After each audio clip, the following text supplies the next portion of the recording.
Bonjour, c'est Drawer et aujourd'hui nous allons parler d'un film qui peut diviser parce qu'il a une licence de maths. Nous allons parler du film Nécromantique de 1987 réalisé par Jörg Buttgereit, je sais pas si je le dis bien comme d'hab, un réalisateur allemand qui fait des films plutôt fucked up. Mais celui dont nous allons parler aujourd'hui est considéré comme sa masterpiece. Générique. Nécromantique raconte l'histoire d'un gars qui a comme métier d'aller sur les scènes de crime ou d'accident pour nettoyer tout ça, c'est-à-dire d'enlever les cadavres, d'enlever tout le sang, etc., etc. Un jour, il décide de ramener à la maison un cadavre qu'il trouve sur une scène de crime, d'accident, pour le donner à sa meuf et pour le baiser. Voilà, vous pouvez prendre ça comme une petite idée cadeau Saint-Valentin. Sauf que madame s'apercevra qu'elle préférera baiser le cadavre plutôt que son propre petit copain. En plus, elle est complètement vénale et parasitaire, vous allez adorer ce personnage. Il faut savoir aussi qu'à la base, le gars garde dans son appartement, dans sa maison avec sa meuf, des bouts de cadavres de certaines scènes de crime et autres accidents toujours, qu'il garde dans du formol. Voilà, il met ça sur les étagères, c'est sympa pour la déco. Donc on est sur un niveau de personnage catégorie 4, niveau creepy quoi. Alors oui, on est sur un film qui parle de nécrophilie et ce de manière très frontale, et c'est assez rare pour le noter. Ce film est un film à très petit budget et à cause de cela, ou grâce à cela, le film a une espèce d'aura et de patte encore plus glauque et creepy. Alors on pourrait penser comme ça à premier abord que le film est un film d'horreur pornographique juste répugnant, mais il est bien plus que cela. En effet, il va dépeindre la personnalité de deux personnages qui ont une maladie, en fait, hein, la nécrophilie, on peut dire que c'est quelque part une sorte de maladie, et qui vont s'adonner donc à leur passion un peu répugnante pour nous spectateurs, mais de leur point de vue, ça l'est pas. Et du coup, on est un peu coincé, cloîtré dans une espèce d'appartement de l'horreur où deux personnes vont faire des trucs que nous, on n'ose même pas imaginer, quoi. La psychologie des personnages n'est pas épargnée, on peut voir celle-ci évoluer au long du métrage, quoi. Et à la fin, il y a une espèce de finale dantesque et complètement loufoque que il faut que vous découvriez et que je ne vais pas vous spoiler, évidemment. Mais ce final vaut la vision du film à lui seul.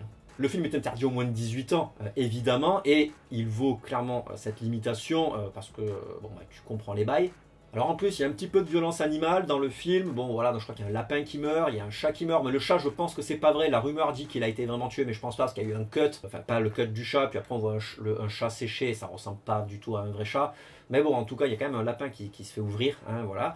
Et donc je sais que vous êtes des défenseurs des animaux. Quand j'avais fait les scènes de malaise spéciales animaux tués vraiment dans les films, vous avez été assez choqués, je vous comprends. Par contre, dès qu'on tue un humain, voilà, là, vous n'avez rien à branler. Par contre, si on touche à une aile de hibou, alors là, vous vous offusquez.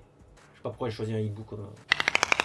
Le réalisateur, en plus, ne se considérait pas comme un réalisateur vraiment, mais il voulait simplement choquer, en fait, et puis essayer de faire une espèce de combat contre la censure et contre en fait, ben voilà, c'était un peu avant la chute du mur de Berlin, donc voilà, au niveau des restrictions, au niveau de la censure, bon, c'était pas joyeux. Donc malgré tout, le film reste un très très bon film d'horreur, il a une ambiance ultra malsaine, et il y a des effets spéciaux qui sont pas dégueulasses, notamment des effets spéciaux en dur évidemment, avec des têtes coupées et compagnie. Ça fait vraiment penser à des films comme Bad Taste de Peter Jackson, où pareil on était sur des effets latex et des hectolitres même de sang. C'est vraiment bien.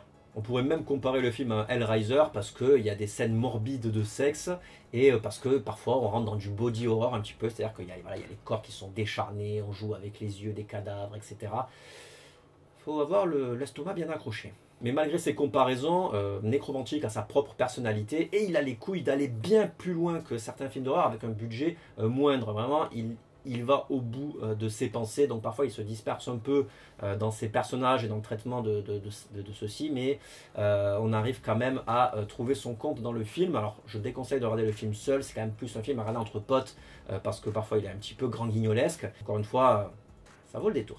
Alors attention évidemment, hein, je le rappelle, mais c'est un film qui est quand même assez choquant. Il y a des images qui vont vous rester en tête longtemps après la vision de celui-ci. Moi encore, je pense à la scène finale, mais JPP quoi, ou une autre scène où la nana met un morceau de bois sur le corps, sur le squelette, là, comme vous pouvez voir ici, là, qu'elle est en train de ken, pour lui faire la tub.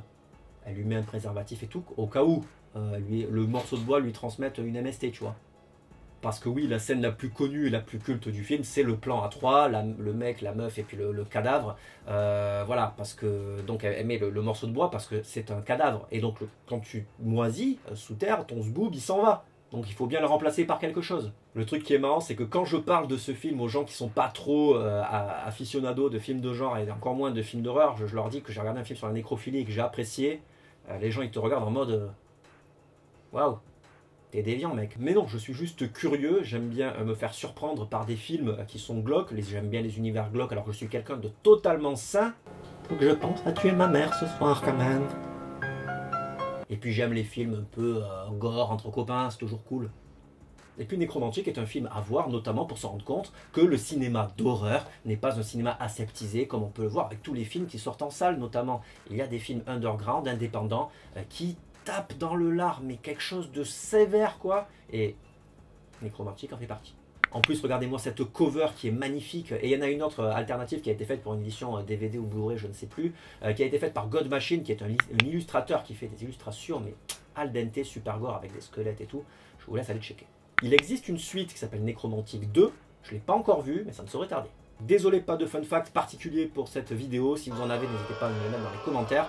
J'espère que cette vidéo vous a plu. Elle est terminée, vous avez pigé. Et donc, abonnez-vous, mettez un pouce en l'air. Et puis, on se retrouve la semaine prochaine, si tout va bien, pour une nouvelle vidéo. Bisous!